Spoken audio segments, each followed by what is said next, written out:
ഇപ്പോൾ വന്ദനയ്ക്ക് ഇങ്ങനെയൊരു വക്കീൽ നോട്ടീസ് അയച്ചത് എന്തിനാണെന്ന് വെച്ചാൽ എതിർഭാഗത്തെ കാര്യങ്ങൾ അറിയിക്കുന്നതിനും ഈ കേസിന് ഒരു അവസാന തീർപ്പ് കൽപ്പിക്കുന്നതിനും വേണ്ടിയാണ്. എന്നാൽ ഇക്കാര്യങ്ങളൊന്നും നമ്പ്യാർ വീട്ടിലുള്ള ആരോടും പറഞ്ഞിരുന്നില്ല. എന്നാൽ ഇപ്പോൾ ചെമ്പകശ്ശേരിയിൽ നടന്നുകൊണ്ടിരിക്കുന്ന ഈ സംഭവ വികാസങ്ങളൊന്നും തന്നെ അവിടെയുള്ള ഒരാൾ മാത്രം അറിഞ്ഞിരുന്നില്ല.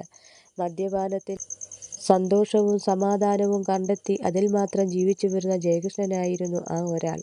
കോളേജിലേക്കെന്ന് പറഞ്ഞുകൊണ്ട് രാവിലെ അവിടെ നിന്നും പോവുകയും അർദ്ധരാത്രിയിൽ മദ്യപിച്ച് വെളിവില്ലാതെ തിരിച്ച് എത്തുകയും വരുന്ന ജയകൃഷ്ണനോട് ചെമ്പകശ്ശേരിയിൽ ആരും തന്നെ മിണ്ടിയിരുന്നില്ല. അതിനാൽ ഇക്കാര്യങ്ങളൊന്നും ആരും തന്നെ അവനോട് പറഞ്ഞിരുന്നില്ല എന്നതാണ് സത്യം. അങ്ങനെയിരിക്കെ ഈ കേസുമായി ബന്ധപ്പെട്ട കോടതിയിൽ ഹാജരാകാൻ പോകുന്നതിന് 2 ദിവസം മുമ്പേ വന്ദന ജയകൃഷ്ണന്റെ മുറിയിലെത്തി. ഈ സമയം ജയകൃഷ്ണൻ നല്ല ഉറക്കത്തിലായിരുന്നു. ഉറങ്ങിക്കിടന്ന ജയകൃഷ്ണനെ വന്ദന വിളിച്ചുണർത്തി. തനിക്ക് വന്ന സമൻസ് കാണിച്ചുകൊണ്ട് ഇതുവരെ അവിടെ നടന്ന കാര്യങ്ങൾ ഓരോന്നും അവനോട് പറയുന്നു. ജയകൃഷ്ണനോട് കാര്യങ്ങൾ പറയുമ്പോൾ ഇടയ്ക്ക് പലപ്പോഴും അവൾ പൊട്ടി കരഞ്ഞു പോകുന്നു. വന്ദനയുടെ ആ സങ്കടം കണ്ട ജയകൃഷ്ണന്റെ മനസ്സ് വല്ലാതെ പിടഞ്ഞു. അതോടൊപ്പം തന്നെ ഇതിനെല്ലാം കാരണക്കാരിയായ മാലിനിയോട് അവൻ്റെ മനസ്സിലുള്ള വെറുപ്പും ദേഷ്യവും ഇരട്ടിയുമാകുന്നു. തുടർന്ന് അവൻ വന്ദനയെ സമാധാനപ്പെടുത്തിക്കൊണ്ട്, മോൾ വിഷമിക്കേണ്ടതില്ല, അപ്പുമോനെ നമ്മൾ ആർക്കും വിട്ടുകൊടുക്കില്ല, അപ്പു നമ്മുടെ മകൻ തന്നെയാണ് എന്ന് പറയുന്നു. ശേഷം വന്ദന തന്നോട് പറഞ്ഞ കാര്യങ്ങളെക്കുറിച്ചും ഒപ്പം ഇങ്ങനെയൊരു കേസ് വന്ദനയ്ക്കെതിരെ കൊടുത്തതിനുള്ള കാരണം എന്താണെന്നറിയുന്നതിനും അവളെ ഇക്കാരണത്താൽ ശകാരിക്കുന്നതിനുമൊക്കെയായി ജയകൃഷ്ണൻ മാലിനിയുടെ അടുത്തേക്ക് വരുന്നു. ജയകൃഷ്ണനൊപ്പം വന്ദനയും ഉണ്ടായിരുന്നു. ജയകൃഷ്ണൻ മാലിനിയുടെ മുറിയിലേക്ക് കയറി. ഈ സമയം വന്ദന മുറിക്ക് പുറത്തായി നിന്നു. ജയകൃഷ്ണൻ മുറിയിലേക്ക് ചെല്ലുമ്പോൾ മാലിനി കോടതിയിലേക്ക് പോകുന്നതിൻ്റെ തയ്യാറെടുപ്പിലായിരുന്നു. ഒട്ടും പ്രതീക്ഷിക്കാതെ ജയകൃഷ്ണൻ മുറിയിലേക്ക് കയറി വരുന്നത് കണ്ടപ്പോഴേ മാലിനിയുടെ മനസ്സിൽ വരവിൻ്റെ ഉദ്ദേശം എന്താണെന്ന് മനസ്സിലായി. പെങ്ങളുടെ സങ്കടം കണ്ടിട്ടുള്ള വരവാണെന്ന് മനസ്സിലാക്കിയ മാലിനി അവനെ കണ്ടിട്ടും കാണാത്ത മട്ടിൽ നിന്നുകൊണ്ട് തൻ്റെ ജോലികൾ ചെയ്തു നിന്നു. തന്നെ കണ്ടിട്ടും തന്നെ ഒന്ന് നോക്കാതെ എന്തിനാണ് വന്നതെന്ന് പോലും ചോദിക്കാതെ കാണാത്ത മട്ടിൽ നിന്ന് ജോലി ചെയ്യുന്ന മാലിനിയോട് ജയകൃഷ്ണൻ്റെ മനസ്സിലെ ദേഷ്യം ഇരട്ടിയായി. എന്നാൽ അത് മനസ്സിൽ ഒതുക്കി നിർത്തിക്കൊണ്ട് അവൻ മാലിനിയെ വിളിച്ചു. മാലിനി. അതുകേട്ട മാലിനി ജയകൃഷ്ണൻ്റെ നേർക്കൊന്നു നോക്കി. ഈ സമയം ജയകൃഷ്ണൻ തുടർന്നു. വന്ദന എന്നോട് ചില കാര്യങ്ങൾ പറഞ്ഞു. അതിലെന്തെങ്കിലും സത്യമുണ്ടോ എന്നറിയാനാണ് ഞാൻ വന്നത്. അങ്ങനെയൊരു സത്യമുണ്ടെങ്കിൽ അത് എന്തിനാണ് താൻ ചെയ്തതെന്നും എനിക്കറിയണം. അത് കേട്ട മാലിനി ജയകൃഷ്ണൻ്റെ മുഖത്തേക്ക് നോക്കി നിശബ്ദനായി നിന്നു. ഈ സമയം ജയകൃഷ്ണൻ വീണ്ടും തുടർന്നു. എന്നോടുള്ള തൻ്റെ ദേഷ്യം എൻ്റെ വീട്ടുകാരോട് തീർത്തത് ഒട്ടും ശരിയായില്ല എന്നും പറയുന്നു.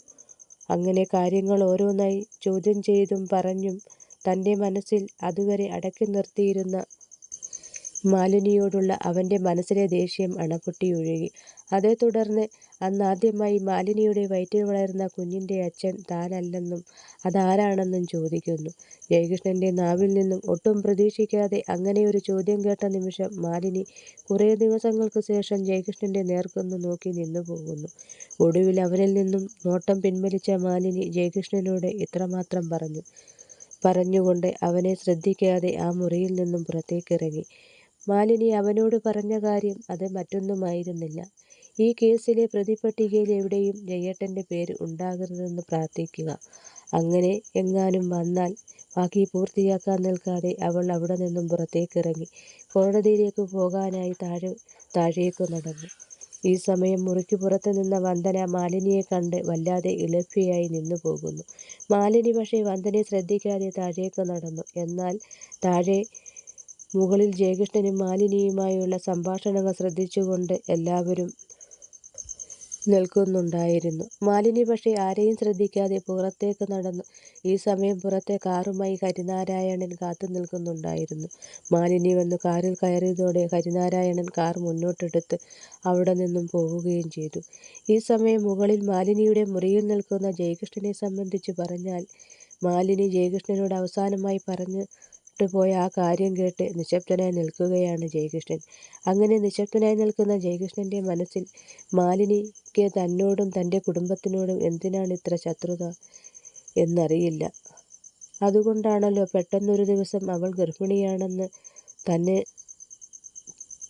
ഗർഭിണിയാണെന്ന് പറഞ്ഞ് തന്നെ ഞെട്ടിച്ചത്.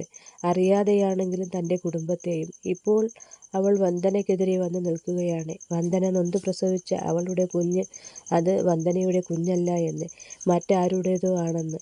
അതേക്കുറിച്ച് ചോദിക്കാൻ വന്ന തന്നോട് അവൾ പറയുന്നു, ഈ കേസിലെ പ്രതിപ്പട്ടികയിൽ എവിടെയും തൻ്റെ പേര് ഉണ്ടാകരുതെന്ന് പ്രാർത്ഥിക്കാൻ. ഇതിൻ്റെയൊക്കെ അർത്ഥം അതെന്താണ്? എന്താണ് ഇവിടെ നടക്കുന്നത്?